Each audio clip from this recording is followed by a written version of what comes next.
आणि आता पाहूयात बातमी 36 जिल्ह्यांची वेगवान स्वरूपात।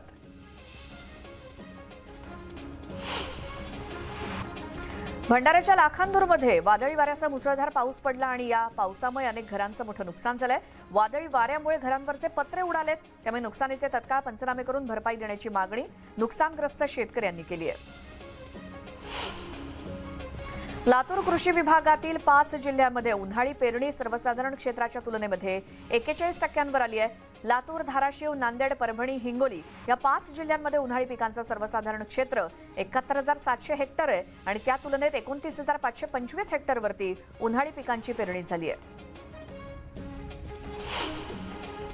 धुळे जिल्ह्यामध्ये अवकाळी पावसानं विश्रांती घेतल्यानंतर आज शेतकऱ्यांनी रब्बी हंगामातील गहू पीक काढण्याच्या हालचालींना वेग आणलाय।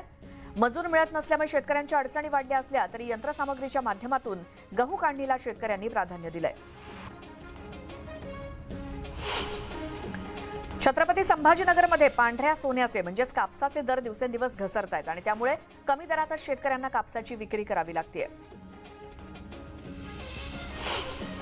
गेल्या काही दिवसांपासून तुरीच्या दरात तेजी येताना दिसते आणि अकोल्यामध्ये तुरीचे भाव 55 रुपयांनी घसरले होते, मात्र शनिवारी तुरीच्या दरात तब्बल 180 रुपयांची वाढ झाल्याचं दिसून आलं।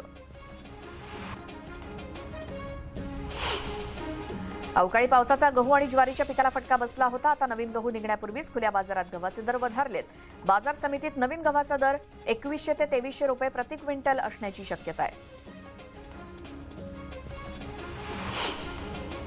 गोंदियाच्या ग्रामीण भागामध्ये पुन्हा अवकाळी पावसाला सुरुवात झाली आणि या पावसामुळे भाजीपाला आणि कडधान्यांना धोका निर्माण झाल्यामुळे शेतकरी चिंतेत आहेत, तसंच साथीच्या रोगांमध्ये सुद्धा वाढ झाली आहे। वाशीच्या एपीएमसी बाजारात नवीन लसूण दाखल होत असून लसणाच्या दरात घसरण झाली आहे। घाऊक बाजारात लसणाचे दर 80 ते 110 रुपयांवरून 50 ते 85 रुपयांवरती आलेत। आवक वाढल्यानं दर घसरल्याचं व्यापाऱ्यांचं म्हणणं आहे।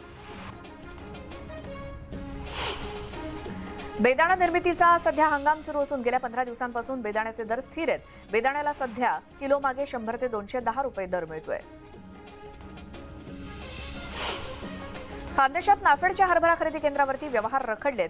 मार्केटिंग फेडरेशनकडून काही केंद्रावरती बारदान उपलब्ध झालेले नाहीत, त्यामुळे खरेदी अजून सुरू होऊ शकलेली नाही। एका केंद्रामध्ये दररोज 200 ते 250 क्विंटल हरभऱ्याची खरेदी होतीये।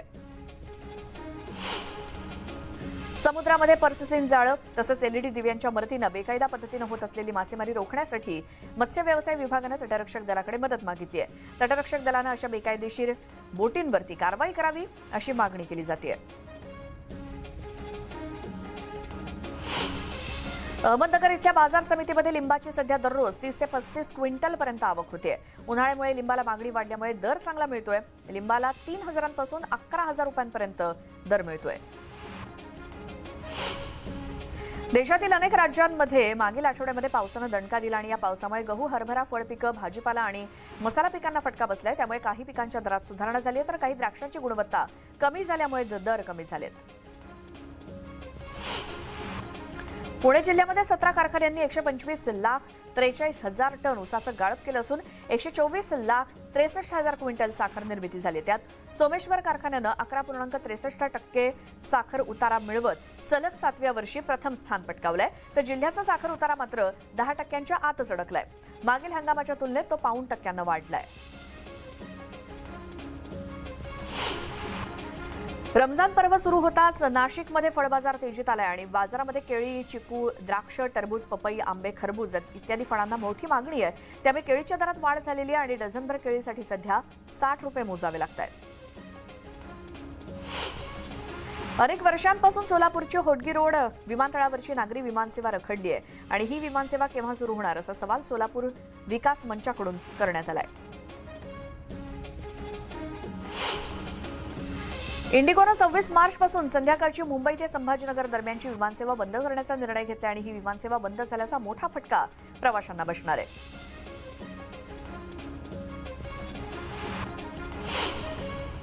लोणावळ्यातील कार्ला गडावरती आई एकविरा देवीच्या चैत्र यात्रेच्या पार्श्वभूमीवर मावळ तहसील प्रशासकीय समितीने आढावा बैठक घेतली। यावेळी गडावरती यात्रेदरम्यान करण्यात येणाऱ्या सुविधांचा आढावा घेण्यात आला।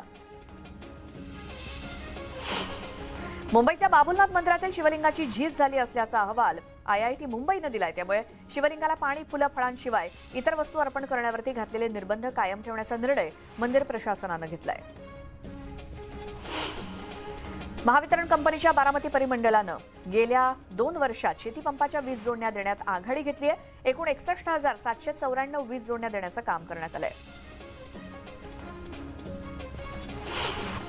जुन्या पेन्शनच्या मागणीसाठी रेल्वे कर्मचारी आक्रमक झालेत. रेल्वे मंत्रालयानं कर्मचाऱ्यांची मागणी मान्य न केल्यास संपावर जाण्याचा इशारा रेल्वे कर्मचारी संघटनेनं दिलाय. राज्यामध्ये आरटीई प्रवेशासाठी 1,11,000 जागांसाठी 3,63,000 विद्यार्थ्यांचे अर्ज आलेत आणि अर्जांची संख्या तिपटीहून जास्त असल्यामुळे राज्यातील सर्व शाळांमध्ये आरटीई प्रवेशासाठी मोठी चुरस असणार आहे. मुंबईतील गोखले उड्डाणपुलासाठी रेल्वेनं मुंबई पालिकेला जागा सुपूर्द केली आणि आता पालिकेकडून नवीन पुलाची पुनर्बांधणी लवकरच केली जाणार आहे. पश्चिम रेल्वेवरती फुकट्या प्रवाशांच्या संख्येत वाढ होते आणि मागील वर्षभरात पश्चिम रेल्वेवर 27,70,000 प्रवाशांकडून 158 कोटींचा दंड वसूल करण्यात आलाय. मुंबईकरांच्या सोयीसाठी बेस्टनं रविवार आणि सुट्टीच्या दिवशी नवीन पॅटर्न आणण्याचा निर्णय घेतलाय. सध्या फक्त 60% बसेस रविवारी धावतात, पण बेस्ट आता वीकेंड आणि सुट्टीच्या दिवशी 80%हून अधिक बसेस चालवण्याचा प्रयत्न करणार आहे. मनसे अध्यक्ष राज ठाकरे आज पुणे दौऱ्यावरती आहेत. वसंत मोरेंच्या कार्यक्रमाला राज ठाकरे हजेरी लावणार आहेत. पुण्यातील गुजरवाडी इथे उभारण्यात आलेल्या डॉग पॉइंटचं राज ठाकरे यांच्या हस्ते उद्घाटन होणार आहे. तर राज ठाकरे स्थानिक पदाधिकाऱ्यांची बैठक देखील घेण्याची शक्यता आहे. ठाकरे गटाचे पक्षप्रमुख उद्धव ठाकरे यांची आज मालेगावात जाहीर सभा होणार आहे. दादा भुसे यांच्या मालेगाव मतदारसंघात ही सभा पार पडणार आहे. या सभेत उद्धव ठाकरे कुणावरती निशाणा साधणार याकडे सर्वांचं लक्ष आहे. वीज वितरण कंपनीच्या अभियंत्याला मारहाण करणाऱ्या भाजप नेत्याला तत्काळ अटक करण्याची मागणी धाराशिवमधल्या वीज कर्मचारी संघटनेनं दिली. भाजप नेते सुधीर पाटील यांच्यासह 10 ते 12 जणांना अभियंता रवींद्र पवार यांना बेदम मारहाण केली होती. बुलढाणा जिल्ह्यातल्या सिंदखेड राजा इथल्या किनगाव राजा इथे कामाक्षा देवीचा उत्सव मोठ्या उत्साहात संपन्न झाला. देवदेवतांची सोंग मिरवण्याचा सोहळा पाहण्यासाठी मोठ्या संख्येनं नागरिकांनी हजेरी लावली होती. छत्रपती संभाजीनगर जिल्ह्यातील सोयगाव वनपरिक्षेत्रामध्ये कुत्र्यांच्या हल्ल्यामध्ये एक नीलगाईचं पिल्लू जखमी झालं होतं. या जखमी पिल्लाला वनरक्षकांनी तत्परता दाखवत जीवदान दिलं. 10,000च्या नोटा केमिकलमध्ये ठेवल्यास त्यातून 2.5 लाख तयार होतात अशी बतावणी करत फसवणूक करणाऱ्या भामट्यांना गोंदियामधून अटक करण्यात आली आहे. या भामट्यांना आतापर्यंत किती जणांची त्यांनी फसवणूक केली याचा तपास पोलीस करतायत. तुळजाभवानी मंदिर विश्वस्तांची मुख्यमंत्री बैठक घेणार आहेत. मंदिराचं सरकारीकरण थांबवून ती पुन्हा हिंदूंच्या ताब्यामध्ये द्यावी या महाराष्ट्र मंदिर महासंघाच्या मागणीनंतर ही बैठक घेतली जाणार आहे. स्वराज्य संघटनेचे प्रमुख संभाजीराजे छत्रपती यांची नवी मुंबईतल्या कोपरखैरणे या ठिकाणी सभा होणार आहे आणि यावेळी संभाजीराजे मोठी घोषणा करणार असल्याचं बोललं जात असून या सभेकडे राज्याचं लक्ष लागलंय. आमच्या पुढाऱ्यांना भानगडी पाहिजे असतात, भानगड केली नाही तर आमचं पोट भरत नाही असं खळबळजनक वक्तव्य पाणी पुरवठा मंत्री गुलाबराव पाटील यांनी केलंय. धरण गावामध्ये तालुक्यातल्या चिंचपुरे गावामध्ये एका कार्यक्रमानिमित्त ते आले असता त्यांनी हे विधान केलं. जातीचं राजकारण करणाऱ्यांवरती गुलाबराव पाटील यांनी हल्लाबोल केला आणि विरोधकांकडे जात हे एकच भांडवल आहे. जेव्हा सर्व पर्याय संपतात तेव्हा माणूस जातीचा वापर करतो असं म्हणत त्यांनी टीका केली. भाजपकडून जळगावमध्ये काँग्रेसचे नेते राहुल गांधी यांच्या प्रतिमेला जोडे मारून आंदोलन करण्यात आलं आणि या आंदोलनाला युवक काँग्रेसनं उत्तर दिलं. जिल्हा युवक काँग्रेसकडून त्याच ठिकाणी राहुल गांधी यांच्या प्रतिमेवरती दुग्धाभिषेक करण्यात आला. राहुल गांधींची खासदारकी रद्द केल्याच्या विरोधात आज मुंबईमध्ये काँग्रेसकडून मोर्चा काढण्यात येणार आहे. या मोर्चामध्ये माजी खासदार मिलिंद देवरा, भाई जगताप, अमीन पटेल, मधू चव्हाण यांच्यासह इतर नेते सहभागी होणार आहेत. राहुल गांधींची खासदारकी रद्द केल्यानं नवी मुंबईतल्या महाविकास आघाडीच्या महिला कार्यकर्त्या आक्रमक झाल्या. नेरूळ इथल्या छत्रपती शिवाजी महाराज चौकामध्ये भाजप विरोधात जोरदार घोषणाबाजी करण्यात आली. साताऱ्यातल्या पोवई नाक्यावरती भाजपच्या कार्यकर्त्यांनी बोंबाबोंब आंदोलन केलं. यावेळी राहुल गांधी यांच्या फोटोला जोडे मारून घोषणाबाजी करण्यात आली.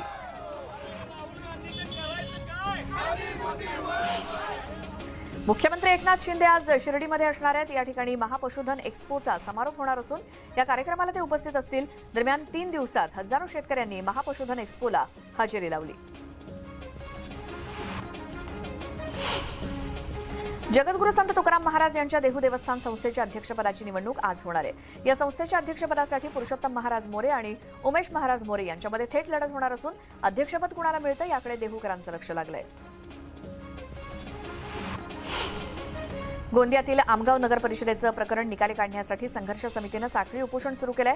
8 गावांमधील ग्रामस्थ आक्रमक झाले असून त्यांनी टायर जाळत रास्ता रोको आंदोलन केलं.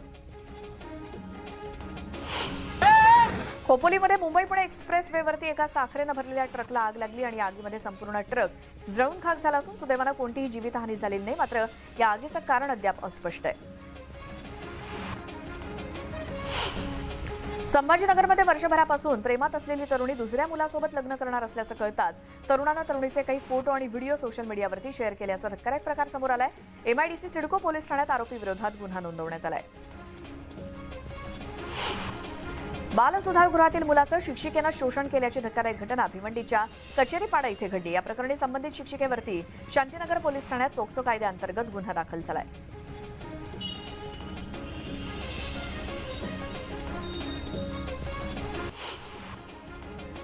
लोकशाहीची गळचेपी करणारं सरकार आतापर्यंत देशातील जनतेला पाहिलं नसल्याची टीका राष्ट्रवादीचे आमदार धनंजय मुंडेंनी केली.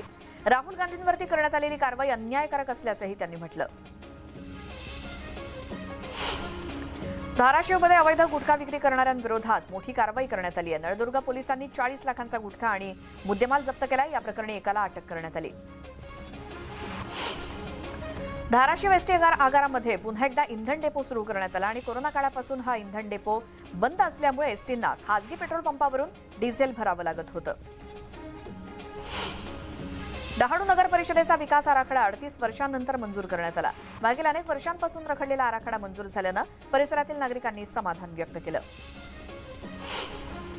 अकोला शहरासह मूर्तिजापूर, बोरगाव आणि खांबोरा उन्नई बंधाऱ्यावरील 64 गावांची तहान भागवणाऱ्या महान धरणामध्ये सद्यस्थितीत 40% जलसाठा उपलब्ध आहे आणि रब्बी हंगाम संपुष्टात आल्यानं सिंचन व्हॉल्व्हमधून होणारा पाणीपुरवठा 31 मार्चपासून बंद होणार आहे.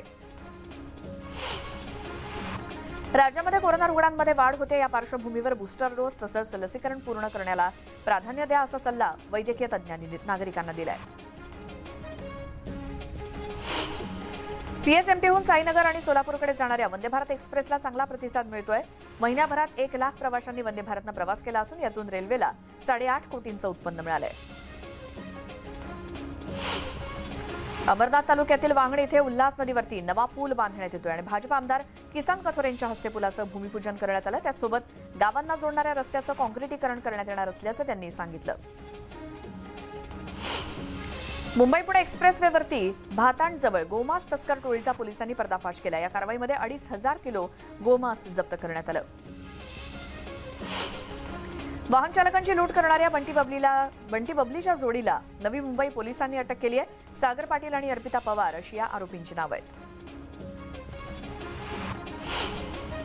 पुण्यातील म्हाळुंगे बालेवाडीतील शिवछत्रपती क्रीडा संकुलामध्ये 33व्या राष्ट्रीय वरिष्ठ तलवारबाजी स्पर्धा सुरू आहे आणि या स्पर्धेमध्ये देशभरातील 30 संघ आणि 600 खेळाडू सहभागी झालेत.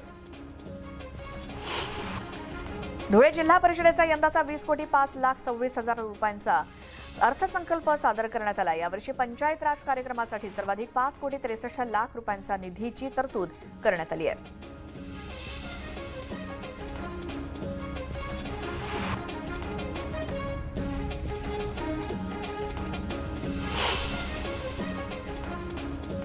तर या होत्या संपूर्ण महाराष्ट्रातल्या 36 जिल्ह्यांमधल्या बातम्या आपण ज्या वेगवान स्वरूपात पाहिल्या. यानंतरच्या बुलेटिनमध्ये आपण होऊ दे व्हायरल या विशेष बुलेटिनमध्ये सोशल मीडियावरचे काही मजेशीर आणि इतर व्हायरल व्हिडिओ ज्यांची सध्या चर्चा जोरदार सुरू आहे ते पाहणार आहोतच. मात्र तत्पूर्वी न्यूज 18 लोकमतच्या यूट्यूब चॅनलला सबस्क्राईब करायला तुम्ही विसरू नका आणि आमच्या फेसबुक आणि ट्विटरला सुद्धा फॉलो करायला विसरू नका.